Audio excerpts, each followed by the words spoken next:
নমস্কার বন্ধুরা, সমীকরণ ক্লাসে সবাইকে স্বাগত জানাই। আমরা আজকে ফিজিক্সের সেকেন্ড চ্যাপ্টার কাইনেমেটিক্স পড়ব। কাইনেমেটিক্স কথার অর্থ হলো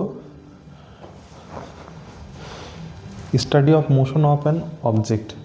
যখন বস্তুটা কোনো মোশনে থাকবে তার উপরে যে ফোর্স লাগছে, তার যে ভেলোসিটি, সে কতটা ডিস্টেন্স অতিক্রম করলো, এইসব স্টাডি করাই কাইনেমেটিক্স বলা হয়। তো সবার ফার্স্টে আমরা দেখব ডিস্টেন্স আর ডিসপ্লেসমেন্ট, এই দুটোর ভিতর পার্থক্য কী।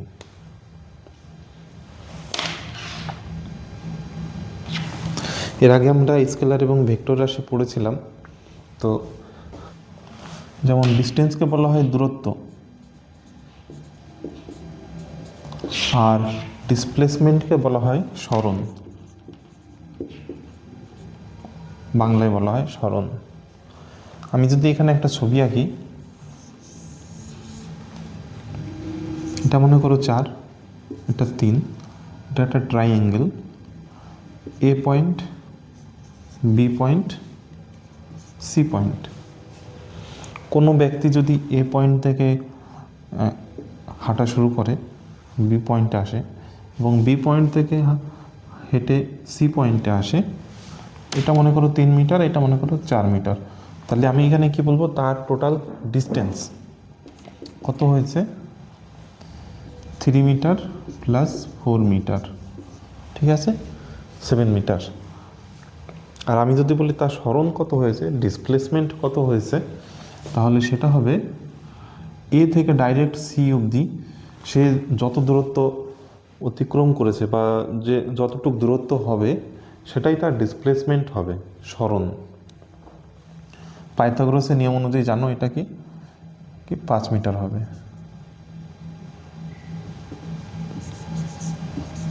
পাঁচ মিটার হবে এটা। তো আরেকটা এক্সাম্পল দেখো, এই যে একটা সার্কেল,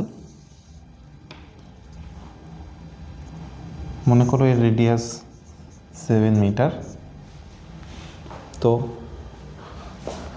কোনো ব্যক্তি পি, ধরো কোনো একটা ব্যক্তি এই সার্কেল বরাবর একবার অতিক্রম করলো, একবার পাক খেলো, তাহলে সে কত ডিস্টেন্স অতিক্রম করলো?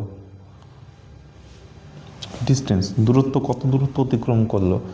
তাহলে আমি বলবো কি, সার্কেলের যা পরিধি সেটাই হবে, সার্কামফারেন্স যেটা হবে সেটাই তার ডিস্টেন্স হবে। সেটা কত হবে? 2 পাই আর 2 ইন্টু 22/7 ইন্টু আর 7, 44 মিটার বলতে পারি। কিন্তু যদি বলি তার ডিসপ্লেসমেন্ট কত, সে কত সরণ হলো, তার সরণটা হবে 0। কারণ কি, তার ইনিশিয়াল এবং ফাইনাল পয়েন্ট একই। সরণে সবসময় ইনিশিয়াল পয়েন্ট এবং ফাইনাল পয়েন্টটা দেখা হয়। আশা করি এই দুটো জিনিস বুঝতে পেরেছো। এর ভিতরে দুটোরই এসআই ইউনিট যদি বলি, দুটোরই এসআই ইউনিট মিটার হবে, কিন্তু ডিস্টেন্সটা হচ্ছে স্কেলার কোয়ান্টিটি, সরণটা বা ডিসপ্লেসমেন্টটা ভেক্টর কোয়ান্টিটি। এটা এইভাবে মনে রাখবে, ভেক্টর কোয়ান্টিটির কি থাকে, মান থাকে এবং অভিমুখ থাকে, মানে দুটো। আর সরণ আর স্কেলার কোয়ান্টিটির শুধু মান থাকে, অভিমুখ থাকে না। তো দেখো, ডিস্টেন্স কথাটা ছোট, এর শুধু মান আছে, আর ডিসপ্লেসমেন্ট কথাটা বড়, মান প্লাস অভিমুখ দুটোই থাকবে এর, ঠিক আছে। এইভাবে মনে রাখতে পারো, পরীক্ষার হলে কিন্তু অবশ্যই গুলিয়ে যাবে। এইভাবে মনে রাখবে যে এটা বেশি কথা আছে, বেশি লেখা আছে, মানে এর বেশি জিনিস থাকবে, এর মান থাকবে, অভিমুখ থাকবে। তো আমরা যদি ডিসপ্লেসমেন্ট বলি, যেমন ধরো এই প্রবলেমের ক্ষেত্রে যদি বলি যে এটা নর্থ সাউথ, এটা ইস্ট, এটা ওয়েস্ট, তাই যদি বলি এখানে ব্যক্তিটি ডিসপ্লেসমেন্ট কি হবে, আমাদের এখানে বলতে হবে 5 মিটার কি north south east, 5 metre south ইস্টের দিকে ওর ডিসপ্লেসমেন্ট হয়েছে বা সরণ হয়েছে। আর যদি বলি এর দ্রুতি কত হয়েছে বা ডিস্টেন্স, কত ডিস্টেন্স অতিক্রম করলো, সেটা হবে 7 মিটার ডিস্টেন্স অতিক্রম করলো। আর এইখানে কিছু আমরা বলবো না। দেখো বোর্ডে এখানে লেন্থেরই ডিফারেন্ট ইউনিট লেখা আছে। যেমন দেখো fathom use to measure depth of water. Fathom একটা ইউনিট আগে ইউজ হতো কি ওয়াটারের ডেপথ মাপার জন্যে। ঠিক আছে, এখানে দেখো একটা চার্ট বানানো আছে যেখানে মিটারকে ইউনিট ধরে মিটারের কোনটা কত ভাগ সেটা এখানে লেখা হয়েছে। যেমন কি মিটারকে যদি 1000 ভাগে ভাগ করি তাহলে যে ভাগটা হবে তাকে আমরা মিলিমিটার বলবো। এটাকে আমি 10⁻³ যেহেতু 1000 দিয়ে ভাগ করেছি সাফিক্স 3 দিলাম। ঠিক আছে, এইভাবে মিলিমিটারকে যদি আরও 1000 ভাগে ভাগ করি তাহলে মাইক্রোমিটার পাবো। মাইক্রোমিটারের সিম্বল এখানে লেখা আছে। মাইক্রোমিটারকে আরও 1000 ভাগে ভাগ করলে ন্যানোমিটার পাবো। ন্যানোমিটারকে আমি যদি আরও 10 ভাগে ভাগ করি তাহলে যে একটা ভাগ পাবো সেটা হবে অ্যাংস্ট্রম। 10⁻10 মানে 1 অ্যাংস্ট্রম। ঠিক আছে, তারপরে কি আসছে পিকোমিটার আসছে 10⁻12 পিকোমিটার, এবং সব থেকে ছোটো যেটা সেটা ফার্মি 10⁻15 ফার্মি। এটা প্র্যাকটিক্যালি লেন্থের সব থেকে ছোটো ইউনিট। ঠিক আছে, বা ফেমটোমিটারও বলা হয়। আমি দেখো এখানে লিখেছি যেমন fathom use to measure depth of water, astronomical unit. এটা কি average distance between sun and আর্থ।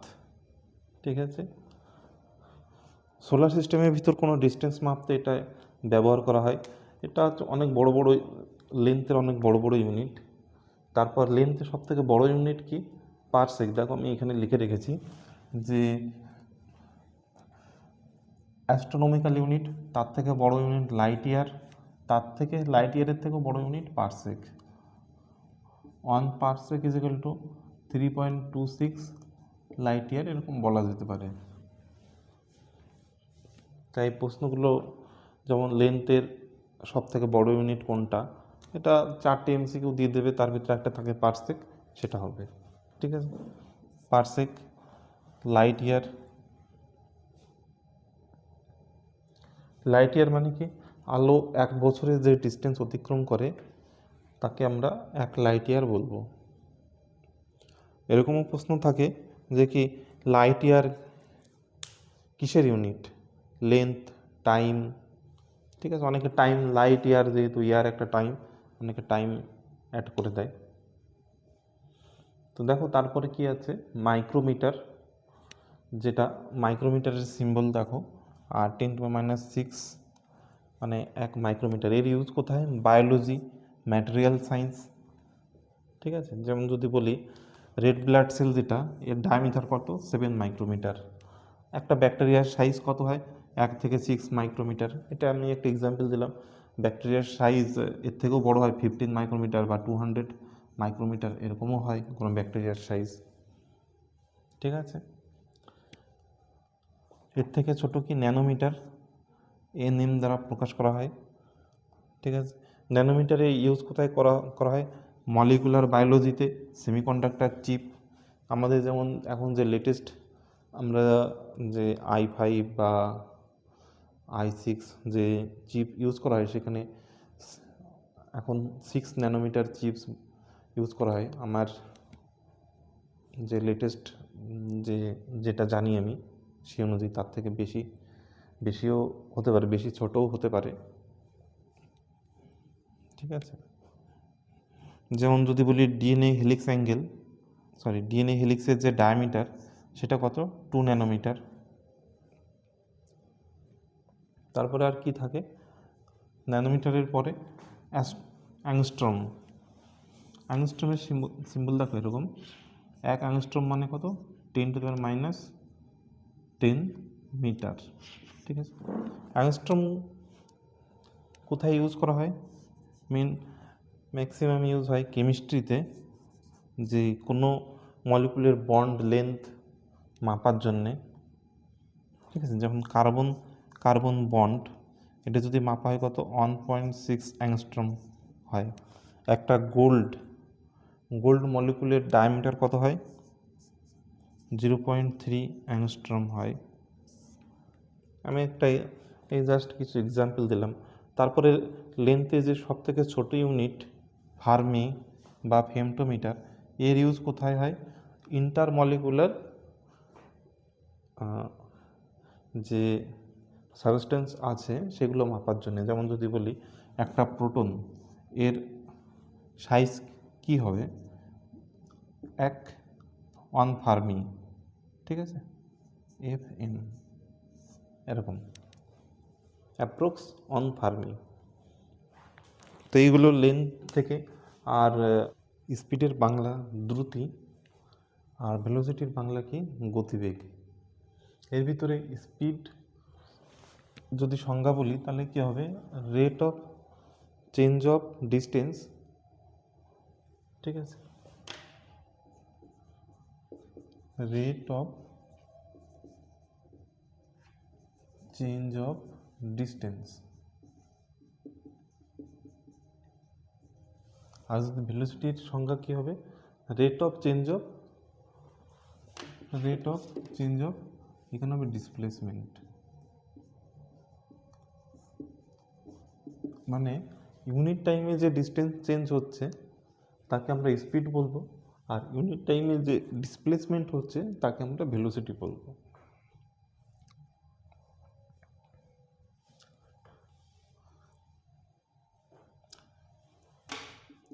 এটা দেখো, এভারেজ স্পিড যদি বলি, এভারেজ স্পিড কি হবে?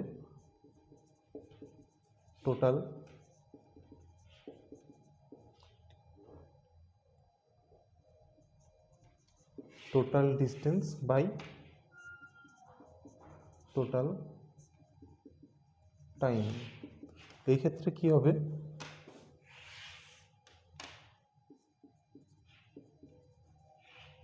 Displacement by total time.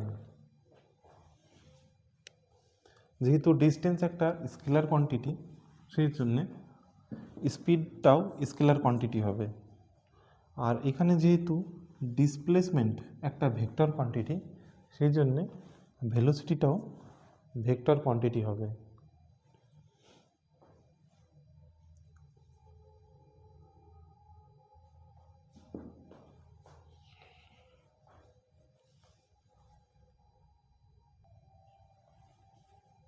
এই ক্ষেত্রে আমি যদি এর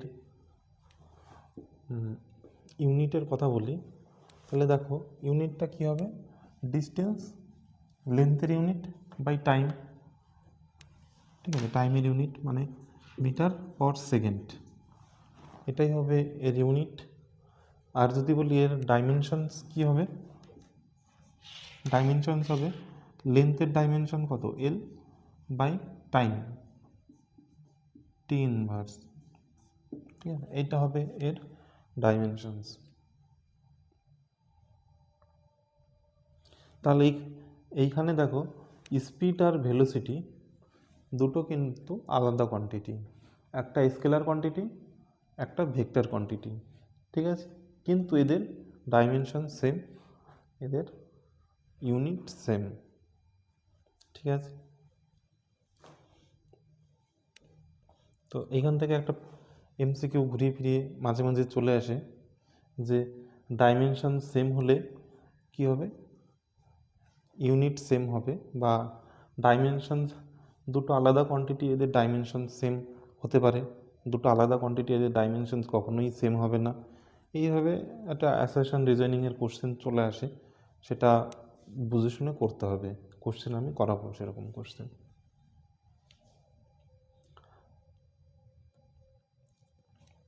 দেখো এখানে একটা দেখো, এই দুটো ডিস্টেন্স সমান। যদি এই স্পিডটা V1 স্পিডে যায় আর এটা যদি V2 স্পিডে যায়, তাহলে এখানে এদের যে এভারেজ স্পিড হবে এটা মনে রাখতে হবে 2V1 V2 by V1 plus V2।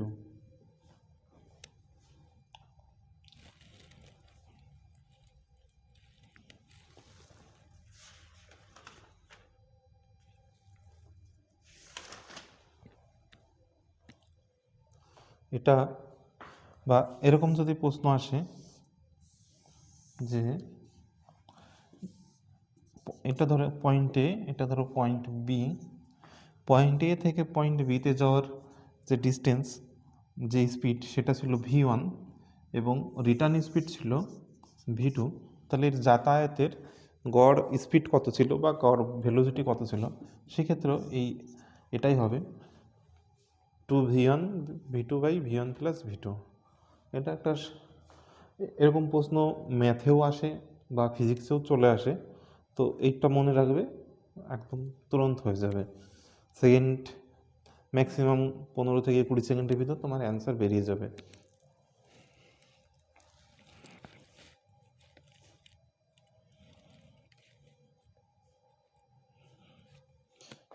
এই ক্ষেত্রে মনে রাখতে হবে কি, যে এই যে ডিস্টেন্সটা এখান থেকে, এটা উপরেরটার ক্ষেত্রে মনে করো এ বি সি, তো এ থেকে বি এর ডিস্টেন্স আর বি থেকে সি এর ডিস্টেন্সটা সেম থাকবে, তাহলেই এই ফর্মুলাটা অ্যাপ্লাই করা যাবে। আর এই ক্ষেত্রে যেহেতু যাচ্ছে আর আসছে, তো ডিস্টেন্স তো সেমই থাকছে। এবার যদি ডিস্টেন্স সেম না থাকে তাহলে দেখো এখানেই লিখে দিই যে t1 সময়ে ভেলোসিটি ছিল v1 অ্যান্ড t2 সময়ে ভেলোসিটি ছিল v2, ঠিক আছে? তাহলে এইখানে এদের গড় স্পিড বা গড় ভেলোসিটি কি থাকবে? এই ক্ষেত্রে এই যে স্পিড বা এই ডিস্টেন্সটা সমান নাও হতে পারে। ধরো এটা বি পয়েন্ট, ঠিক আছে? এখান থেকে এইখানে যাওয়ার সময় t1 সময় ভেলোসিটি v1 ছিল, এখান থেকে এটুকু যেতে টাইম লেগেছে t2 এবং ভেলোসিটি v2 ছিল। তো এই ক্ষেত্রে এদের এভারেজ স্পিড বা এভারেজ ভেলোসিটি কী করে বের করব? t1 v1 plus t2 v2 by v1 plus v2।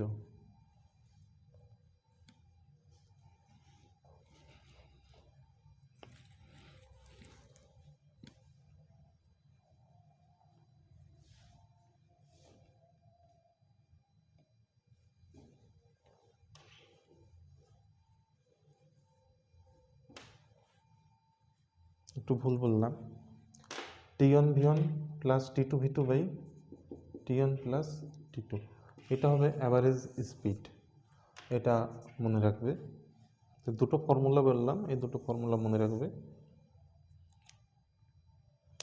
তাহলে আমরা এখানে ডিসকাস করলাম স্পিড, ভেলোসিটি, আর সাথে ডিস্টেন্স অ্যান্ড ডিসপ্লেসমেন্ট। কিছু এমসিকিউ দেখে নিই। দেখো এই কোশ্চেনটা বহুবার রিপিট হয়েছে, ম্যাথে এবং ফিজিক্সে দু জায়গাতেই রিপিট হয়েছে। একটু আগেই আমি তোমাদের বলেছি, কি বলেছে? A train goes station A to station B at speed v1 and next station at speed v2, average speed in this journey is. দেখো এখানে কি বলছে, কোশ্চেনটা যদি দেখি তাহলে একটু ভুল আছে কোশ্চেনে, যে এ বি আর ধরো নেক্সট স্টেশন সি, বলেছে স্টেশন এ থেকে স্টেশন বি অবধি যায় স্পিড v1 এ এবং নেক্সট স্টেশন যায় স্পিড v2তে। এখানে যে দুটো স্টেশনের ভিতরে ডিস্টেন্স সমান কি না এটা বলে দেয়নি, ঠিক আছে? তা এখানে অ্যাজাম্পশন করে নিচ্ছে যে করেই নিতে হবে কি, যে দুটো স্টেশনের ভিতরে ডিস্টেন্স সমান, আর যদি তাই হয় তাহলে এর সঠিক উত্তর হবে অপশান এ। তাছাড়া যদি না ধরি তাহলে কোশ্চেনটাই ভুল।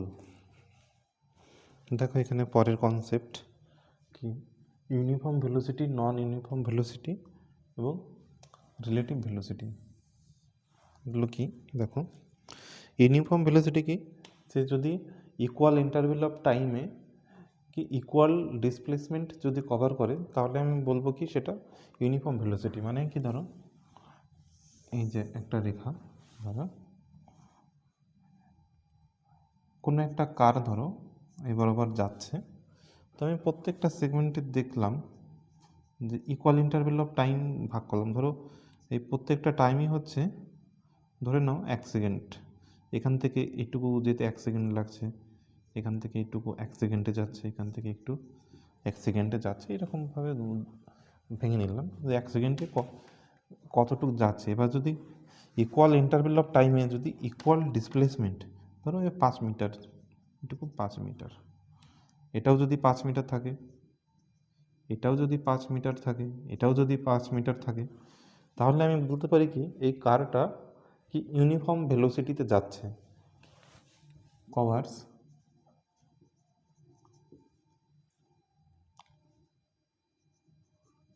Equal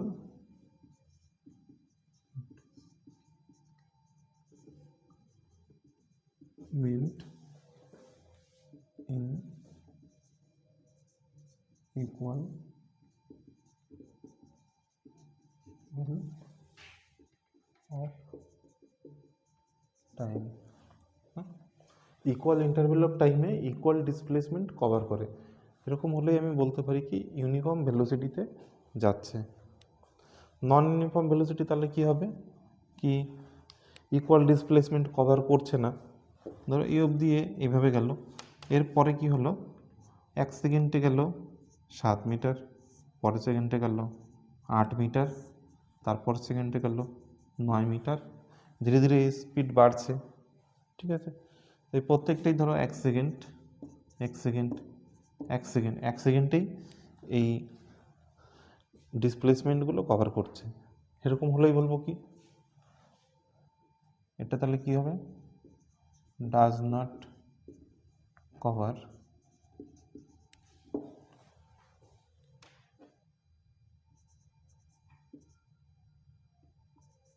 displacement.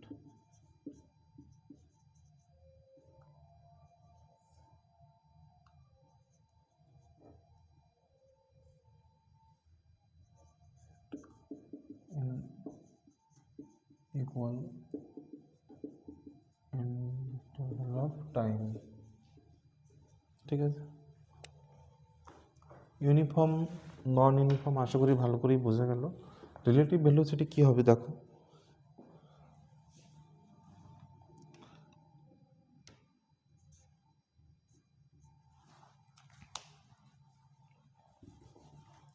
এটা হবে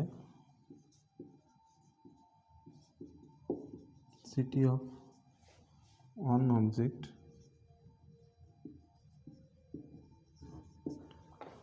with respect to other।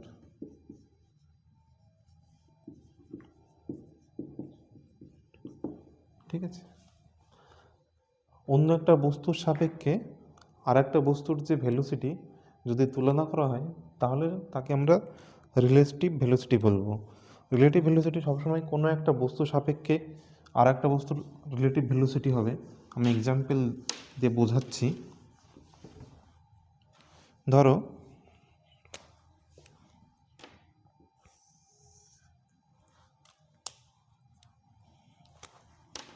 এই যে একটা ট্রেন, এই পাশে আর একটা লাইন আছে, এখানে একটা ট্রেন আছে, দুটো ট্রেনই ধরো মুভমেন্ট করছে, এইদিকে যাচ্ছে 10 মিটার পার সেকেন্ড স্পিডে, এই ট্রেনটাও এদিকে যাচ্ছে 10 মিটার পার সেকেন্ড স্পিডে। ঠিক আছে, তো এই দুই ক্ষেত্রেই এইখানে বসা কোনো ব্যক্তি যদি এই ব্যক্তিকে দেখে তাহলে কি দেখবে যে এই ব্যক্তিটি স্থির রয়েছে। ঠিক আছে, তাহলে রিলেটিভ ভেলোসিটি অফ, এইখানে ব্যক্তির নাম ধরো এ, এখানে ব্যক্তির নাম ধরো বি, বি ব্যক্তি এ ব্যক্তিকে দেখছে কি স্থির রয়েছে, তাহলে এ ব্যক্তির relative velocity with respect to B ব্যক্তি, এ ব্যক্তির রিলেটিভ ভেলোসিটি বি ব্যক্তির সাপেক্ষে কত হবে, 0। এবার ধরো এ 10 নয়, এ 5 মিটার পার সেকেন্ডে যাচ্ছে, এক্ষেত্রে বি ব্যক্তি যদি এ ব্যক্তিকে দেখে তাহলে রিলেটিভ ভেলোসিটি অফ এ ব্যক্তি বি ব্যক্তির সাপেক্ষে কত হবে, 10 মাইনাস 5, 5 মিটার পার সেকেন্ড। যার রিলেটিভ ভেলোসিটি বের করব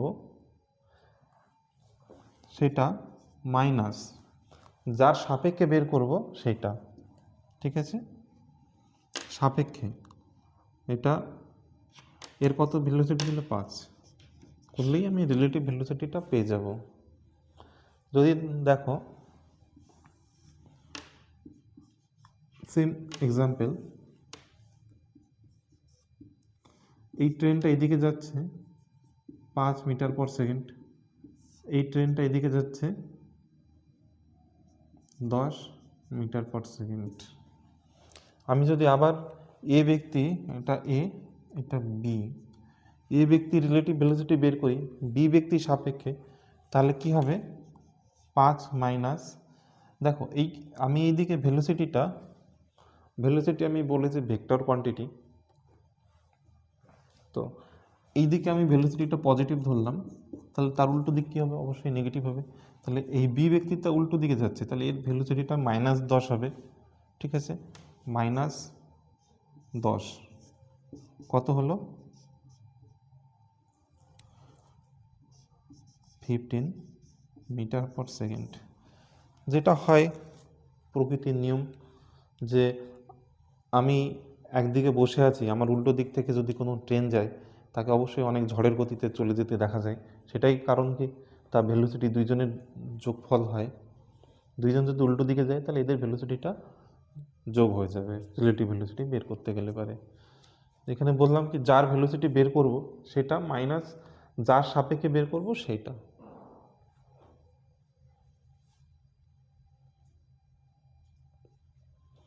রিলেটিভ ভেলোসিটি বোঝা গেল। সেম একই ক্ষেত্রে আর একটা এক্সাম্পল দেখো, যে সাইকেল চালানোর সময় বৃষ্টির ফোঁটা তির্যকভাবে যে দেখা যায়, মনে হয় তির্যকভাবে পড়ছে, সেটা একই কারণ কি, রিলেটিভ ভেলোসিটির কারণে। বৃষ্টির ফোঁটা পড়ছে এইভাবে নিচের দিকে, কিন্তু আমি যাচ্ছি এইদিকে, তো মনে হয় কি বৃষ্টির ফোঁটাটা এইভাবে পড়ছে। এটাও রিলেটিভ ভেলোসিটির কারণেই হয়। ইউনিফর্ম ভেলোসিটিতে যদি কোনো বস্তু চলাচল করে তাহলে কোনো বস্তুর uniform velocity 10 metre per second, মানে কি সে প্রত্যেক সেকেন্ডে 10 মিটার করে যাচ্ছে, তাহলে 2 সেকেন্ডে কত যাবে? 20 মিটার। 3 সেকেন্ডে কত যাবে? 30 মিটার। মিটারটা কি? ডিস্টেন্স বের করার ডিস্টেন্স বা ডিসপ্লেসমেন্ট। তাহলে আমি যদি বলি এ টি সেকেন্ডে কত ডিস্টেন্স অতিক্রম করলো, সেটা হবে কি, S is equal to velocity into time. এই ফর্মুলাটা মনে রাখবে। ইউনিফর্ম ভেলোসিটিতে কোনো বস্তু গেলে এসটা হচ্ছে তার ডিস্টেন্স বা ডিসপ্লেসমেন্ট, ঠিক আছে? এটা ভেলোসিটি আর এটা টাইম। এখান থেকেও গ্রুপ ডি বা এল পিএনটিপিসিতে প্রচুর কোশ্চেন এসছে, জেইতে তো আসবেই। এস ইজিক্যাল টু ভিটি। তাহলে নেক্সট কনসেপ্ট যেটা অ্যাসেলারেশন, সেটাই চলে যাই।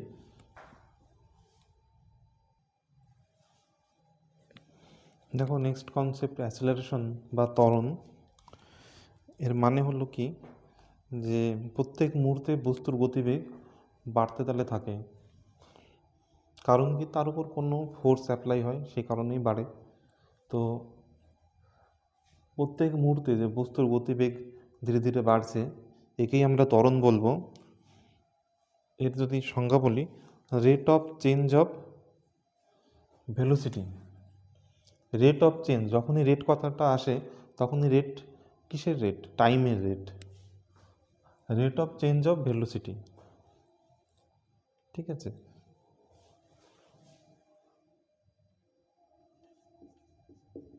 রেট অফ চেঞ্জ অফ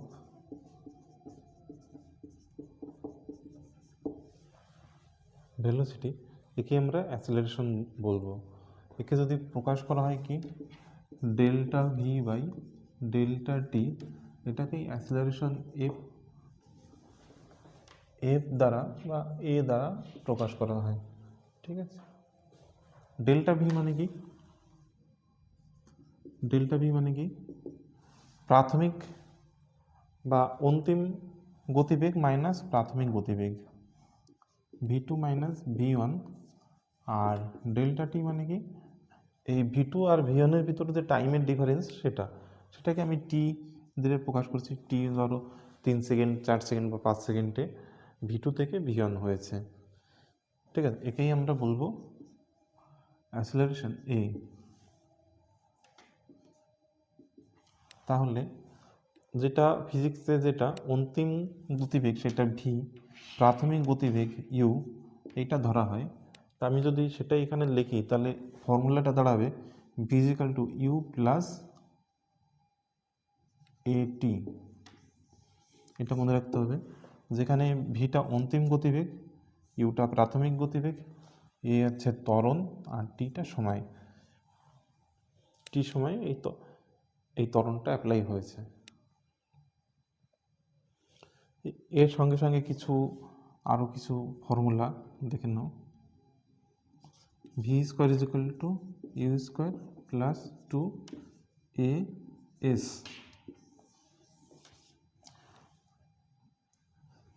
এসটা এখানে কি? ডিস্টেন্স।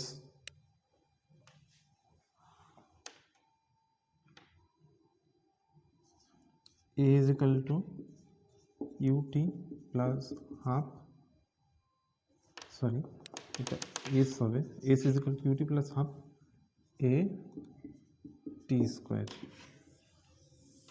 ঠিক আছে, আমরা এত কিছু আলোচনা করলাম কিন্তু অ্যাসিলারেশনের ইউনিটটা আলোচনা করলাম না। দেখো অ্যাসিলারেশনের ইউনিট কি হবে, এটার ডেল্টা ভি মানে কি? ভেলোসিটির unit metre per second into টাইমের ইউনিটটা সেকেন্ড, 1/সেকেন্ড। এখানে এই টাইমটা অলরেডি নিচেই আছে, তাহলে এটা কি হবে মিটার পার সেকেন্ড স্কোয়ার। ঠিক আছে, এসআই ইউনিট। সিজিএস যদি বলি centimetre per second square, FPA যদি বলি ফুট পার সেকেন্ড স্কোয়ার। ঠিক আছে, আর এর মাত্রাটা কি হবে? ডাইমেনশনস, মিটার লেন্থের মাত্রা, এল টাইমের মাত্রা, তার আবার ইনভার্স 2 হবে। ঠিক আছে, এল টু ইনভার্স 2। দেখো একটা ফিজিক্সের নোট খাতা বানাবে যেখানে তার সামনে বা পিছনে সমস্ত এই ডাইমেনশনস এবং ইউনিটগুলো লেখা থাকবে, আর পুরো চ্যাপ্টারটা যেমন যেমন ডিসকাস হবে সেরকম করে তো থাকবেই।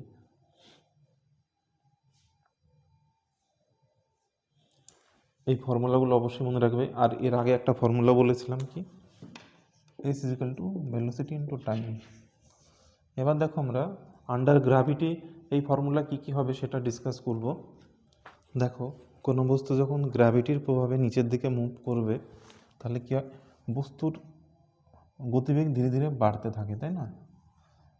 এখান থেকে ধরো বস্তুটা নিচের দিকে মুভ করছে, বস্তুর গতিবেগ ধীরে ধীরে বাড়তে থাকে, তাহলে এর উপর যে ত্বরণ অ্যাপ্লাই হয় সেটা অভিকর্ষ বল, গ্র্যাভিটেশনাল যে ত্বরণ অ্যাপ্লাই হয় সেটা পজিটিভ, জিটা পজিটিভ। তো এই ক্ষেত্রে এর যে ফর্মুলা হবে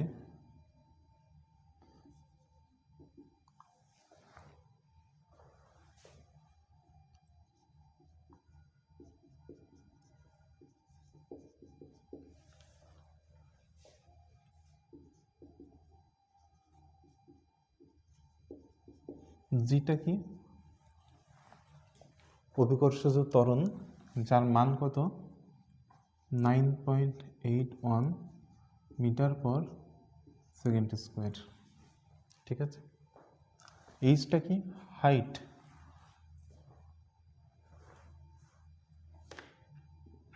H is equal to U T plus half GT square, V is equal to U plus G T, V square is equal to you square plus 2 G H. ঠিক আছে, এবার যদি নিচের থেকে কোনো বস্তুকে ঢিল মেরে উপরের দিকে ছোড়া হয়, কোনো ঢিল যদি উপরের দিকে ছোড়া হয়, তাহলে কি হয়? বস্তুর গতিবেগ যখন ছোড়া হয় সেই সময় বেশি থাকে, একদম সর্বোচ্চ উচ্চতায় যখন পৌঁছায় তখন তার গতিবেগ কত হয়? 0 হয়ে যায়, 0 হয়ে যায়, আবার সে নিচের দিকে নামতে থাকে, তাই না? তো উপরের দিকে ওঠার মুহূর্তে এর উপরে কি আছে? বস্তুর গতিবেগ ধীরে ধীরে কমছে, তার মানে এখানে নেগেটিভ জি অ্যাপ্লাই হচ্ছে, ঠিক আছে? আর এই ফর্মুলাগুলো কি হয়ে যাবে দেখো, h is equal to u t minus half GT square physical to u minus g t V square is equal to you square minus 2জি এইচ। এটা বস্তুর ডাউনওয়ার্ড মুভমেন্ট, কোনো অবজেক্টের আপওয়ার্ড মুভমেন্ট, ঠিক আছে? একই ফর্মুলা, শুধু জিটা মাইনাস জি হয়ে গেছে। দেখো আর একটা কনসেপ্ট, প্রজেক্টাইল মোশন পড়তে হবে। প্রজেক্টাইল মোশনটা কি? কোনো বস্তুকে হরিজন্টালের সঙ্গে যখন কোনো অ্যাঙ্গেল করে ছোড়া হয়, তখন যে ওই বস্তুর যে পথ ফলো করে তাকেই প্রজেক্টাইল মোশন বলা হয়।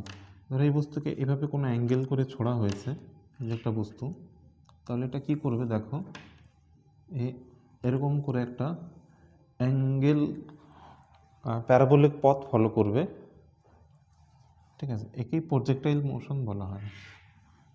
ধরো এই অ্যাঙ্গেলটা থিটা, তাহলে এর যে ভেলোসিটি, এই বরাবর যে ভেলোসিটি, একে দুই ভাগে ভাগ করা যায়। এই ভাগটা হলো ভি কস থিটা, এই ভাগটা হলো ভি সাইন থিটা। দেখো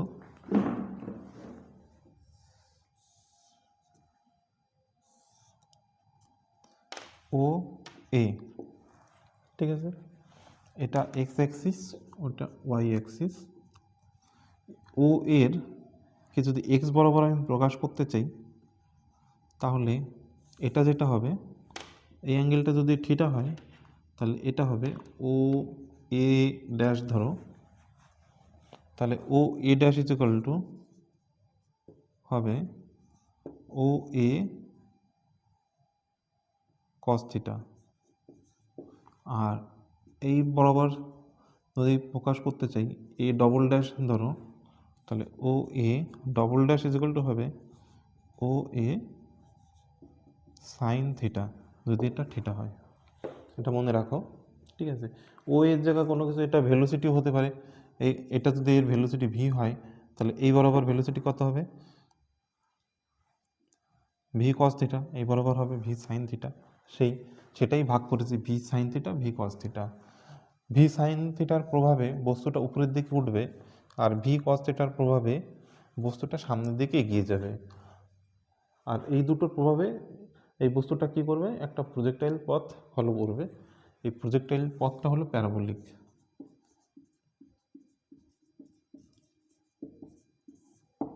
ঠিক আছে? এই ক্ষেত্রে বস্তুর সর্বোচ্চ উচ্চতা কত হবে, সেটা যদি এইচ দ্বারা প্রকাশ করা হয়, এটা কি করে বের করব আমরা? দেখো এই ফর্মুলা থেকে আমরা বের করতে পারবো। কি করে? উপর দিক বরাবর ভেলোসিটি কত? Initial velocity V sine theta এর স্কোয়ার। যখন সর্বোচ্চ উচ্চতায় পৌঁছে যাবে, তখন এর উপরের দিকের মুভমেন্টের কত হবে? 0। তার মানে এটা 0 হবে, 0 মাইনাস 2জি, যে সর্বোচ্চ হাইট, এটা যদি এইচ দ্বারা প্রকাশ করা হয়, তাহলে কি 2জি ইন্টু এইচ। তাহলে এইচ ইজ ইকুয়াল টু কত হবে? V square sine theta square by 2জি, ঠিক আছে? এই বরাবর যদি বলি, এর রেঞ্জ কত হবে? আর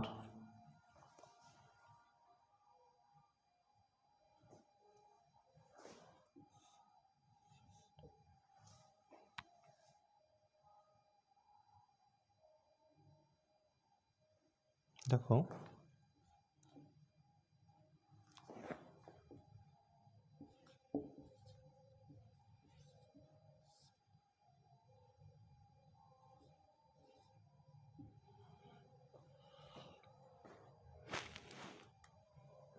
আচ্ছা, এটা পরে আমি বের করছি। তার আগে এর ফ্লাইট টাইম মানে কি, এই ছাড়ার থেকে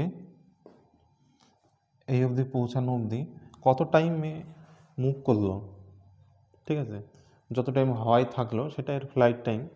ফ্লাইট টাইমটা বের করবো কোন ফর্মুলা থেকে? দেখো এই ফর্মুলা থেকে বের করতে পারবো ফ্লাইট টাইমটা।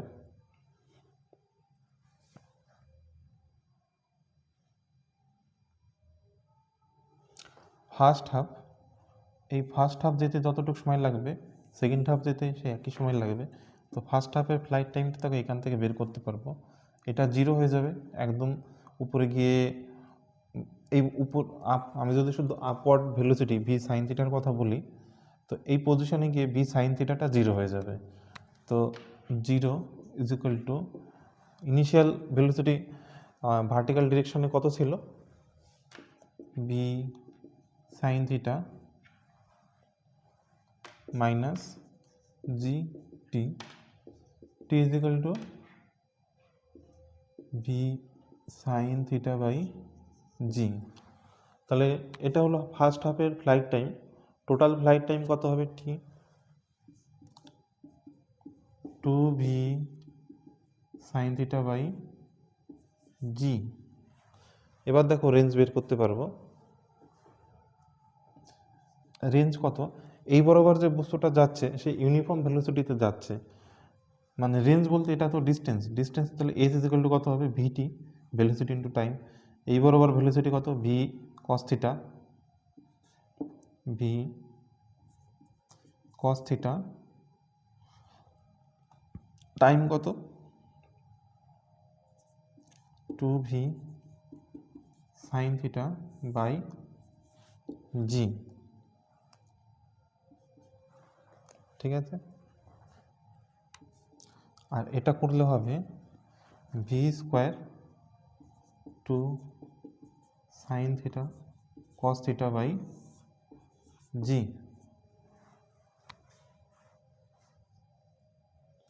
তো এটা হয় 2 sine theta cos theta is equal to হয় সাইন 2 থিটা। তাহলে আর ইজ ইকুয়াল টু হবে কত? V square sine 2 theta by g, ঠিক আছে। এখানে শুধু একটা জি হবে। তাহলে এখানে ম্যাক্সিমাম হাইট, রেঞ্জ আর ফ্লাইট টাইম এই দুটো মনে রাখার খুবই দরকার, আর এটা নোট করে রাখবে। আমি এখানে আরেকবার লিখে দিচ্ছি। আর এত, এইচ কত? V square sine square theta by 2g। আর টাইম, টাইম কত বেরোলো? 2v সাইন থিটা বাই জি। এটা মনে রাখবে। তো ভিডিওটা অনেক লম্বা হয়ে গেল, আজকের জন্য এখানেই শেষ করছি। তোমরা জুড়ে থেকো সমীকরণ ক্লাসের সঙ্গে। আমরা এর সঙ্গে রিলেটেড যত কোশ্চেন অ্যান্ড অ্যান্সার আছে সেগুলো ডিসকাস করব এর নেক্সট লেকচারে। আর এরপর কেমিস্ট্রি, এরপরের যে আপডেট হবে কেমিস্ট্রির ক্লাস করাবো। ভিডিওর সঙ্গে জুড়ে থাকার জন্য সবাইকে ধন্যবাদ।